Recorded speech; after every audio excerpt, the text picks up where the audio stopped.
what the limitations are. When you play guitar, a lot of guitar music is deceptively complex and involved. So composers will hear a guitarist play a piece that's very guitaristic, and they'll say, God, it's amazing what the guitar can do, not realizing that it's almost like a sort of hidden code. And in order to make it do that, you've got to make so many conditions, put so many conditions in first. When you're playing the guitar, you put one finger down, and suddenly you can hardly reach anything. You know, this whole instrument is here, and you can't get to any of it. You know, you put two fingers down, and all right. So it's really hard to be free when you're writing for guitar. You're always confined by the idiom, which of course can be a good thing as well. You can write very inventively for it.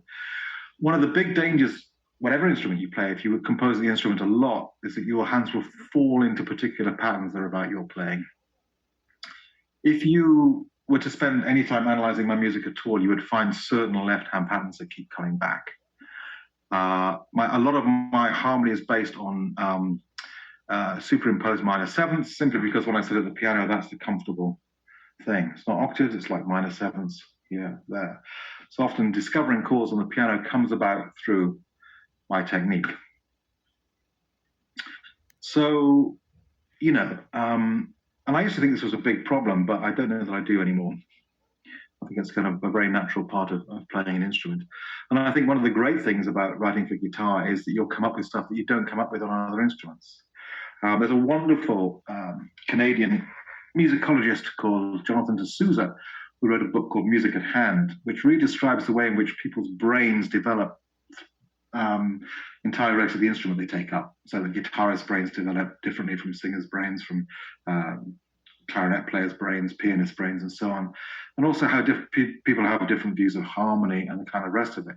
But in his book, he uses an example from Rolling Stone's Brown Sugar, which is basically a kind of chord pattern that moves up and down the neck, And he said, basically, that music is created as much by the instrument than it is by the musician, because the instrument lends itself to that. No one's going to sit at a piano and play a C major followed by a B flat, followed by an A flat, by a B flat quickly.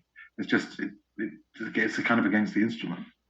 So in a way, if you can't play the guitar, it's almost impossible to write for the guitar, really impossible.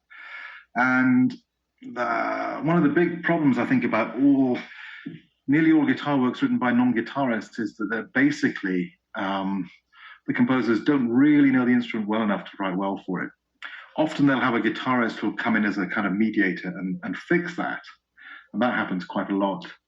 But there are very few, of course, people will name them now, but there are composers who really understood the idiom well and used it really well in their compositions. But it's a very, very small number of non-guitarists. And if you look at the kind of repertoire that's played by guitarists, most of it is written by guitarists. Yeah. So Kevin asks, in the finding the right notes part of your composition point,